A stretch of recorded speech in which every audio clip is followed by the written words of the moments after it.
Makes sense. But don't you think that if he had actually played knight takes h3, black really pushes that, right? Black absolutely pushes that. There was an intermezzo where black's knight on f2 could have captured the h3 pawn with check. It would have been a 3-on-1. I think Hikaru sees it. He's shaking his head. Why is he shaking his head? I think he realizes there was a little mutual blunder there at the end of the game. But the fact remains, a draw in game one. What else could we have expected other than a sharp, even game, Aman? Of course, that's what we got. And, of course, it wasn't just like, oh, yada, yada, let's trade all the pieces, make a draw. It's like, no, we actually saw Hikaru down to 10, 20 seconds. We saw a piece sacrifice. We saw 2 pieces for a rook. We saw a lot, and it ended up in stalemate. And I would caution people in the chat about making, conclusions on the basis of the first game. The players are still settling in. They're still testing each other's opening preparations. Even for Hikaru and Magnus, there is a period of adjustment where you have to settle the butterflies in your stomach. And I think they did a great job of doing that overall. I think we're going to see Hikaru playing a little bit faster in subsequent games. Although, as I say that, he is taking his time in this second game. Also, a Ruy Lopez. This one a little bit different, but largely a similar structure. Yeah, and it's such an interesting concept, Daniel. What would be your 30-second explanation for why you would bring a bishop out to develop in castle and then castle and bring it literally back to the starting square? Like, how can you make that make sense? I think what people need to understand is that open and closed positions operate very differently. This is still a closed center position, and as long as the center remains closed, the value of each individual tempo is greatly reduced. You can often afford to make more than one move with each piece, and that doesn't necessarily completely change the dynamic of the position. Black is still very fundamentally sound, and there's the answer to our question, Amon. G6 by Magnus, redeploying the bishop on G7. Why? In order to protect the king and to exert long-term pressure on White's d4 pawn. And Naka's with the black pieces here, unless I have it backwards, just confirming. No, he does have black. Okay, just making sure. But bishop to g7, and it looks like we're going to see this knight g3, maybe just a slow-moving game. You know what's interesting is this is the same structure as a King's Indian, but it's vastly different in the sense that rook e8, you're not playing f5 and going for that, f4, g5, g4. I don't think we'll see any of that, so it's going to be much more central play. And another big question, how is White going to resolve the tension in the center? If so, there are 2 ways to do it. White could play d5, and then the game does take on a more King's Indian flavor, and we actually might potentially see Black dropping the knight away from f6 and trying to push the f-pawn, although I agree, I think it's very unlikely. But I think the likelier scenario is for White to take on e5 and open that center up, and then try to massage those squares in the center. Get the knight not to g3, but maybe to e3 and eventually to d5. Magnus, though, he keeps the tension, gets it to g3. How is he going to continue? Are we going to see those kg a4, bishop d2 moves? Just trying to keep the tension, exert as much pressure as possible. Yeah, I feel like these are the kind of games where you see queen c1 and you're like, oh yeah, that's a really, really impressive move. I honestly think your speech about tempi is so relevant here. You were talking earlier about how closed positions, the value of individual tempi is not as high. And look at this. We see moves like queen f8, rook d8. There's nothing that has been captured yet, Daniel.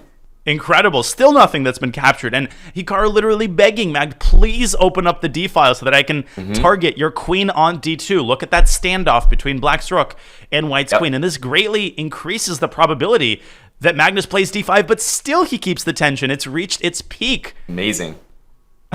Look at this. Like, I don't know how you can want resist. To go d5. Especially because it kind of traps the knight. Like, knight c6 can't happen, and knight b7 to d8 to... Where? Sorry? d5 really does make sense, but as soon as you close the position, Daniel, then the move f5 becomes a real idea for Hikaru, especially with that queen almost posing as a rook on f8.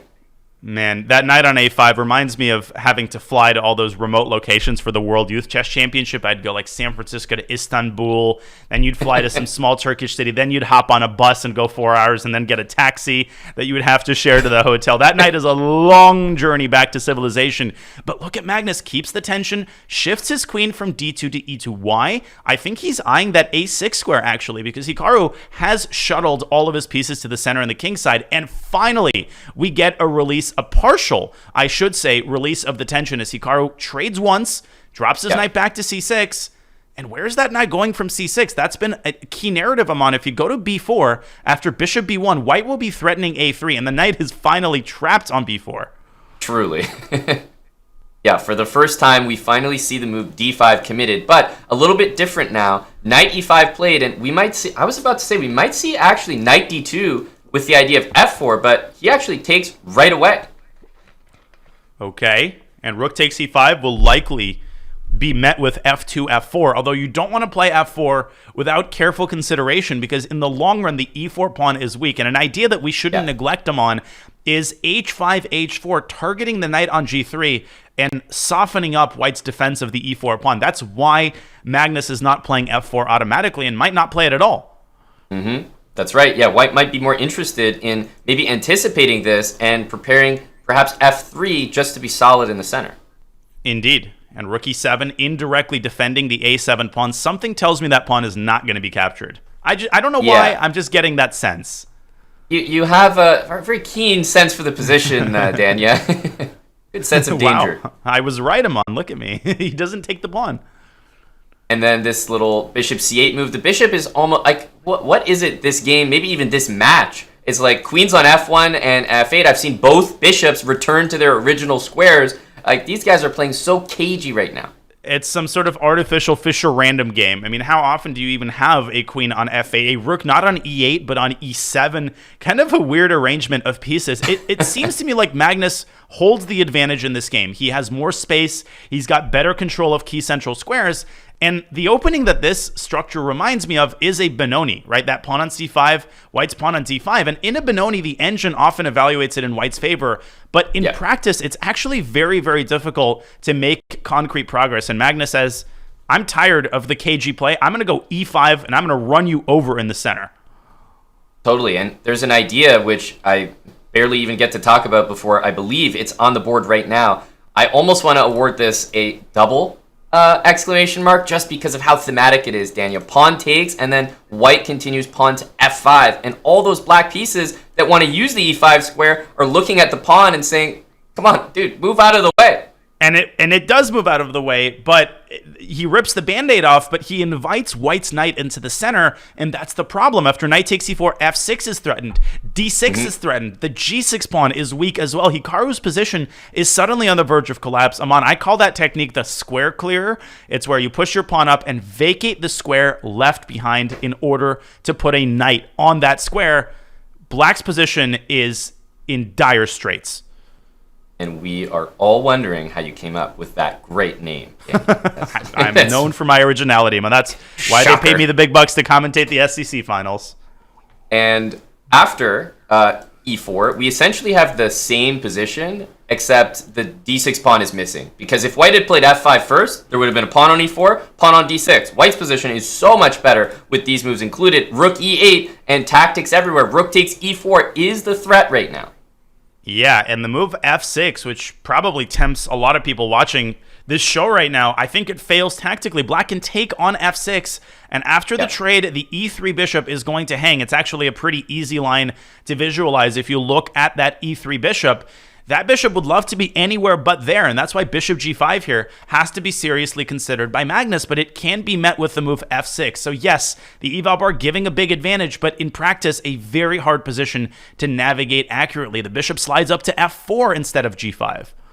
Yeah, and the double question mark is showing up there, Daniel, but it's almost a double question mark because you could have done better, not because bishop f4 itself was so bad. Oh, blunder, rook e7! Oh, Hikaru forgot. My goodness. Hikaru forgot that rook takes e8 is going to pin the queen. He drops a minor piece. Yeah, at first I was like, wait a minute, bishop a6. Is he forgetting there's a queen on f1? But then it was a step further than that. He knew the queen was there, but Magnus, rook takes e7 and rook takes e8. He is going to pull away with a victory here, especially with 10 seconds left on the clock for Hikaru after this blunder. And he resigns because a6 falls. You can't take the queen, and Magnus strikes first after that initial draw.